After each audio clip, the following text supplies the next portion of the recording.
ரோகிணி மனோஜ் ஷோரூமுக்கு போகிறா. மனோஜ் ஷோரூமில் இல்லை.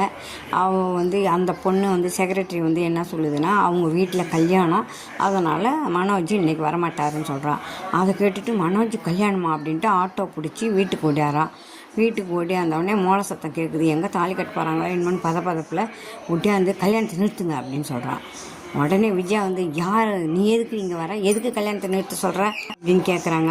பண்ணுறதுலாம் ரொம்ப மோசமாக ஆண்டி, நீங்கள் விவாகரத்தை ஆகிறதுக்குள்ளே இந்தமாரி வேலை செய்கிறீங்க அப்படிங்கிறா. அந்த ஃப்ரெண்டு ரோகிணியோடைய ஃப்ரெண்டு ரோகிணி இங்கே நடக்கிறது முத்துவுக்கும் ரவிக்கும் கல்யாணம் நடக்குது அப்படின்னு சொல்கிறாங்க. முத்துவுக்கும் ரவிக்கும் தான் ஏற்கனவே கல்யாணம் ஆகிடுச்சு, இப்போ எதுக்கு கல்யாணம் நடக்குது அப்படின்னு கேட்குறா. அவங்க 2 பேரும் கணவன் மனைவி தானே அப்படின்னு சொல்கிறா.